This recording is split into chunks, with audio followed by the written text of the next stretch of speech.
Hello! The topic for today is travel and holidays. We'll do some pre-reading activities, after-reading activities, and then we will deal with some word collocations and phrasal verbs. Let's start. Here we have a pre-reading task. Look at the picture, please. How do you think you would feel if you would be there?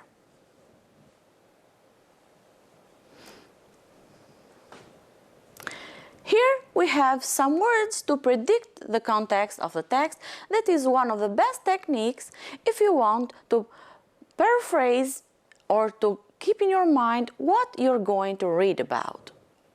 Check the words or phrases in the list. It's thunder, plunge into, natural wonders, unique experience, tourist attraction, and name.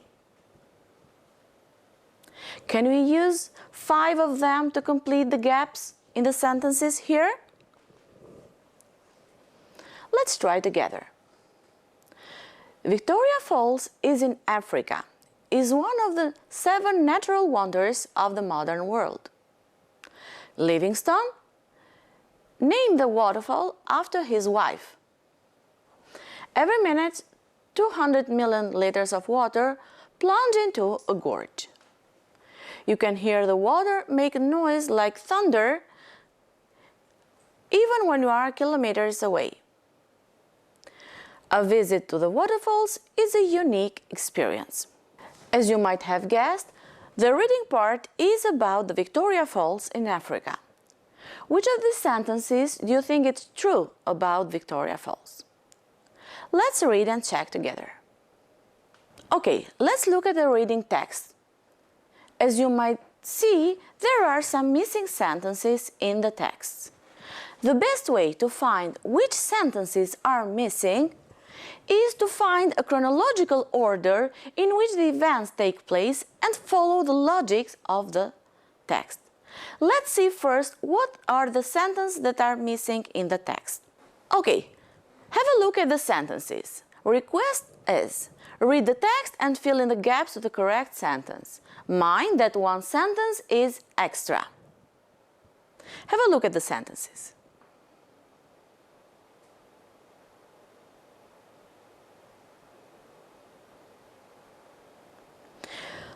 Okay, now let's go back to the reading text to complete it with the missing sentences. Okay, let's start reading. The thundering smoke. Before the exploration of Africa in the 19th century, myths and legends circulated around Europe about the continent. Europeans knew very little about this vast mass of land, as few travelers had ever dared venture into its mysterious interior. One enthusiastic explorer by the name of Dr. David Livingstone was passionate about Africa and extremely eager to discover its secrets. Little did he know what marvels he would find. Dr. Livingstone was sent to South Africa in 1840 as a medical missionary. He would end up spending a large part of his life there. Between 1842 and 1846, he explored South and Central Africa and became the first European to travel across the entire country west to east. On 16 November 1855, Dr. Livingstone stumbled upon a huge waterfall. He described it as the most wonderful sight he had seen in Africa. No one can imagine the beauty of the view from anything witnessed in England. It had never been seen before by European eyes. But scenes so lovely must have been gazed upon by angels in flight, he later wrote. The waterfall was known to the local people as the smoke that thunders, but Livingstone named it Victoria Falls after his queen.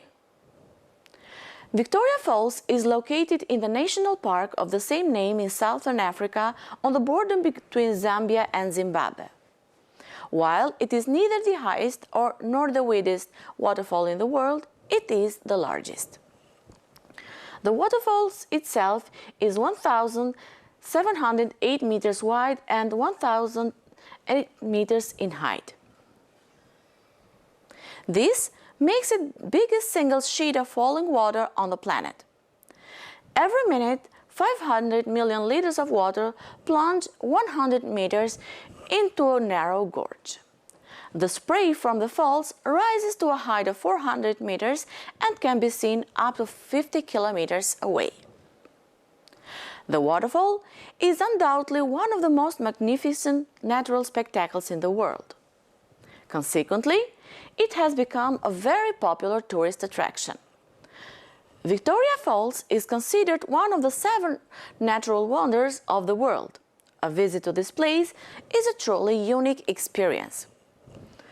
The noise from the water falling sounds like thunder, and the air above it seems as it is filled with clouds of smoke.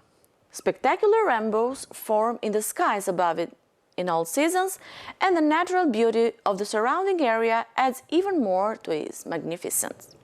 Around 300,000 people visit the falls every year. All stand before the falls in awe, just as Dr. Livingstone did over 150 years ago. Now, after we read the text, let's go on with reading comprehension. Let's answer some questions about the text. First of all, why did Dr. Livingstone go to Africa?